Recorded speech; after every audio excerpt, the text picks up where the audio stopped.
امروز قرار ژل پولیش ناخن دست به کمک نیل رپ رو یاد بگیریم.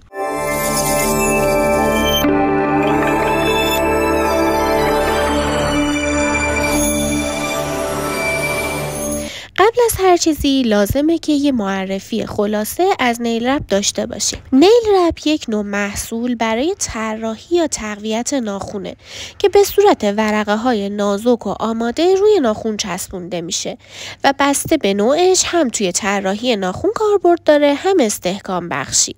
همونطور که توی تصویر میبینید بعضی از نیل رپ ها به اسم نیل رپ سیلک یا فایبرگلاس هستند که برای افزایش استحکام و جلوگیری از شکستگی یا کاور شکستگی استفاده میشن و بعضیاشون ورقه های طراحی شده با طرح و نقش هستن که به ما برای ایجاد طرح آماده کمک میکنن. شیوه استفاده از نیل رپ ها چه برای درمان شکستگی و استحکام سازی چه برای طراحی باشه یکسان. برای شروع کار لازمه که اول یه مانیکور کاملا بی‌نقص و جیب سازی خیلی خوبی انجام بدید. بعد از اون لازمه که سطح صدف رو به کمک یه بافر نسبتاً زبر مات بکنید. نیازی به سوهان کشی زیاد نیست، فقط سطح صدف مات بشه کافیه. لایه اول رو بیس کوت یا بیس ژل میزنیم و ثبت میکنیم اگر بیس کوت کاملا خشک بشه و اگر بیس ژل توی یووی کاملا خشکش میکنیم و نوچیش رو میگیریم. برای استفاده از نیل رپ لازمه که اندازه صدف رو دقیق اندازه گیری کنیم و نیل رپی کاملا مناسب با سایز ناخن انتخاب بکنیم. روی ناخن میچسبونیمش و به کمک پوشر قسمت های ریشه رو کاملا زیر کوتیکول فیکس میکنیم. اضافه نیل رپ به سمت لبه آزاد میکشیم و به کمک سوهان دستی اضافه نیل رپمون رو کات میکنیم. نکات مهم افزایش ماندگاری نیل رپ اینه که اولا حتما باید نوچی بیستون رو بگیرید.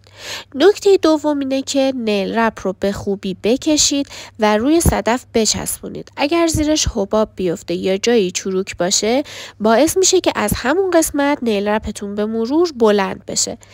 این کار کمی سخته و نیاز به تمرین داره، اما اگر درست اجراش بکنید ماندگاریش کاملا مشابه ماندگاری ژل پولیشه و میتونه بهتون یه طراحی زیبا و بی‌نقص و سریع ارائه بده. نکته نهایی برای ماندگاری خوب نیل رپ اینه که بعد از اتمام تمام مراحل کار نیل رپمون لبه آزادی رو که سوهان کشی کردید حتما اول یک لایه بیس بزنید، توی دستگاه خشکش بکنید و در نهایت روی کل ناخن رو تاپ مات یا شاین بزنید و به خوبی خشکش بکنید. اگه تمام نکات گفته شده رو رعایت کنید میتونید یه نیل رپ ماندگار اجرا کنید که ژل پولیش و طراحی رو هم همزمان انجام دادید. کارتون حرفه‌ای و بی‌نقص میشه، ماندگاری کارتون خوبه و علاوه بر این که طراحی و دیزاینتون رو خیلی سریع اجرا کردید، این تکنیک به جلوگیری از شکستگی و افزایش استحکام ناخن طبیعی هم خیلی کمک میکنه. تو ادامه ویدیو هم میتونید فاینال کار و نتیجه نهایی این تکنیک خوشگل و سریع رو ببینید. مرسی که تا آخر ویدیو با من بودی. یادت نره کاشت و طراحی ناخن فقط یه کار نیست، یه هنره که با تمرین و عشق بهش مسلط میشی.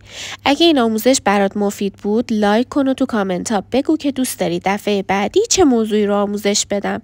اگه تازه با پیج من آشنا شدی حتما پیج رو فالو کن تا آموزش ها رو از دست ندی و همیشه یادت باشه هیچ وقت برای شروع دوباره و حرفه‌ای شدن دیر نیست. تا ویدیوی بعدی با عشق تمرین کن و با انگیزه ادامه بده. من همیشه اینجام کنار تو برای یاد دادن، یاد گرفتن و با هم رشد کردن.